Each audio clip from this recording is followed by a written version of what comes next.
So today we're going to be talking about why I think NIO stock will bounce, some of the things that are happening on the ground here, and the root cause of everything that you're seeing right now.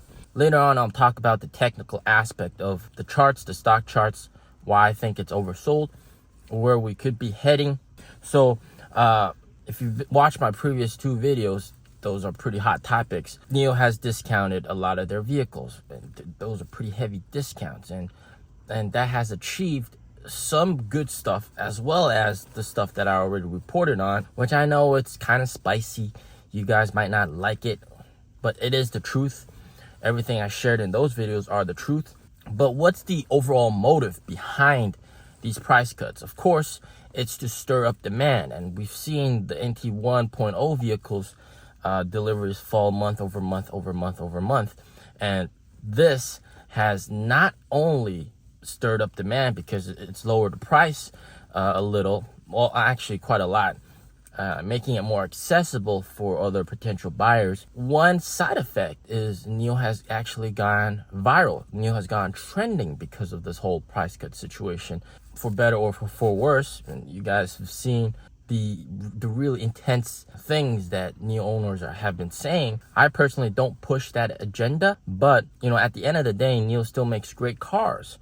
And having NIO become so viral and people knowing about this, oh, NIO has cut prices, time to go check it out. I got friends that are now wanting to take a look at NIO, and I'm actually introducing them, of course, the good side about the product and everything like that. And yeah, they will probably pull the trigger. So we're definitely going to see NT 1.0 vehicles increase in deliveries month over month. And then also on top of that, because NIO has gone viral again, there's going to be more interest in the company. But I promised my subscribers on Discord that I'll talk about what the root cause of this whole discount thing is. And frankly, I was actually told this information by the NIO manager when I visited him to confront him about this whole price cut situation. I was like, why are you guys cutting prices? What's going on? So just came to the swap station at the service center. NIO manager was here, talked to him very quickly. Had a nice little chit chat. So he told me, so this is the full story, that even though NT 1.0 vehicles aren't as desired compared to NT 2.0, the factories are still producing these at max output. And they're doing that because of their contract with JAC. JAC invested so much money building factories for NIO. They're in it to earn money. So in doing so, they have to sign a contract with NIO that they'll produce however many cars quota, and then increase that number year over year over year, produce more cars so that JAC can see a profit, right? Otherwise, they wouldn't build that factory for them. So part of that is you have a quota that has to be met. So NIO is constantly producing cars to meet that quota, even though NIO knows that NT 1.0 vehicles are going to get phased out. Now, you might be asking, why don't they start producing the second generation vehicles instead of the current generation vehicles? So for example, the ES6, there's going to be the NT 2.0 version of the ES6 coming out very soon, and the NT 2.0 version of the EC6, which is my car right here. I love this car. So why not produce those cars, right? Well, he told me the suppliers aren't ready. Now, clearly what you guys need to know is that NIO can get their act together. They can, because what we saw with the ES7 was that in 1 month time after announcement and then delivery, they were able to get the cars to customers. But apparently that's not the case with the current, the new ES6 and the new EC6, and also the new ES8 and new EC7.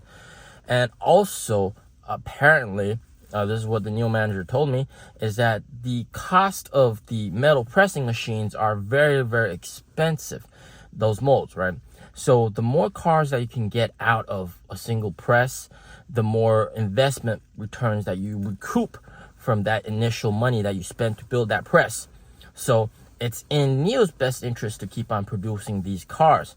And also JAC is forcing them to produce more cars. So they're kind of in a situation where they just have to produce more cars.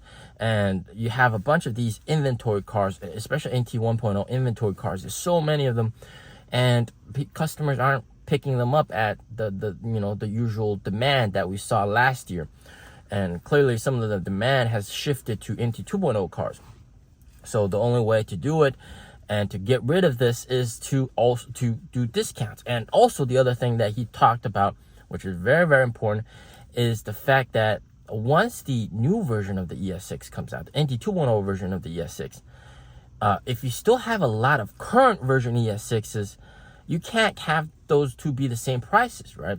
If it's the same price, of course you're going to buy the new one. You're going to buy the NT 2.0 version of the ES6. And if you're going to make the new ES6 a bit more expensive, then that defeats the whole purpose of the ES6. It's going to be just another ES7. So what NIO has to do is get rid of, sell as many of these current NT 1.0 vehicles as they can, bring the price of this down, and to have the new ES6, the 2.0 version of the ES6, cheap, but still more expensive than the NT 1.0 ES6. And then by doing that, they're able to come up with a transition to this new ES6 as their main selling product. And he told me this is going to be the volume driver, like ET5 for sedans, ES6, the NT 2.0 ES6 is going to be the mass market, like that's going to be the one that sells a lot of. So it's very important that they get the pricing right. So they got to get rid of the current supply as best as they can. But he told me the current 1.0 vehicle is probably still going to be produced until like May, even until April, May-ish. So it's going to be pumped out at full capacity. That just means you got to discount the car to get rid of it. So that's the whole shebang reason why discounts are happening. So now let's head over to the charts and technicals and explain why I think there's going to be a bounce short term. In my personal opinion, not financial advice. It's only for educational, entertainment purposes only. Do not make investment moves based off of what I say, please. Guys, if you haven't already done so, download my full EV price comparison spreadsheet for China. So this contains all the different EVs here in China, including some EREVs, and that has just a lot of them. You see Mercedes, BMWs, all these guys that you probably may not have even heard of, the lowest price, the highest price, and then also some of the main players, of course, NIO.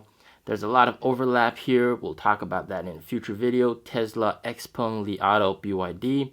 And then down here we have the big EV price war showdown, which has all the different prices for these EVs stacked together, and you guys can see who's competing with who.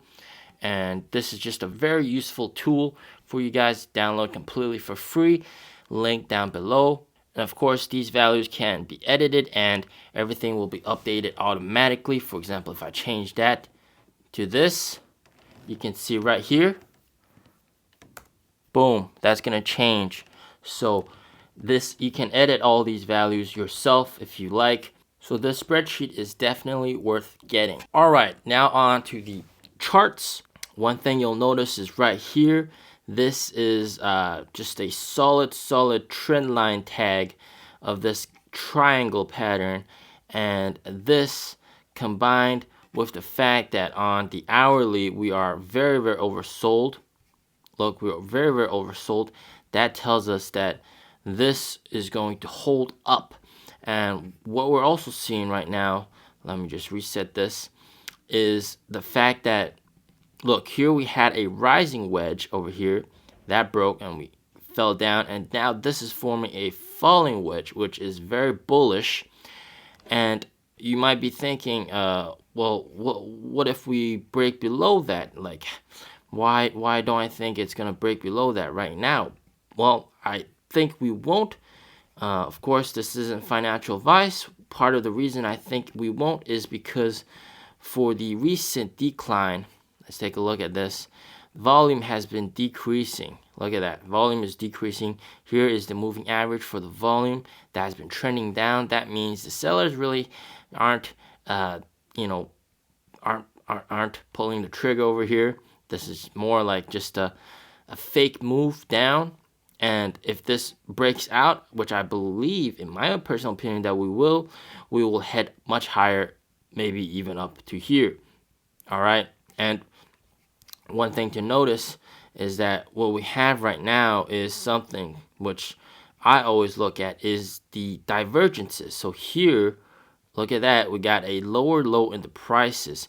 Meanwhile, we have a higher low in the MACD, the MACD. It hasn't really shown up on the RSI, but this is just really oversold as well. And that just tells me that momentum is starting to shift the other way, and we could see this break and head much higher. And I think we will see it head much higher. Now, if we look at the prices in the Hong Kong, yeah, this paints this basically the same picture. And except here we can see it more clearly. Even the RSI has formed a divergence, higher low, while prices made a lower low. And then here MACD higher low, and this is just a perfect triangle here. We're gonna bounce up here. Not financial advice as always. And if you take a look, here is that falling wedge that I'm talking about. Look at that. That's just beautiful. And that tells me that break above that, we're going to head up much higher, upwards maybe over here. So that would be the Hong Kong price if you trade in Hong Kong. That is the target to aim at. All right, that's the short-term target. Of course, long-term target, I got my own personal opinion for the long-term target, but short-term, we are definitely, well, in my opinion, we are definitely heading up. We're going to look something like that. Just make it much bigger. Make it clear on the US side of things. Something like that. Yeah. Of course, none of this is financial advice. This is all for educational and entertainment purposes only. I'm just sharing with you my personal opinion. Don't forget to download this excellent spreadsheet. Like, share, subscribe. Peace out.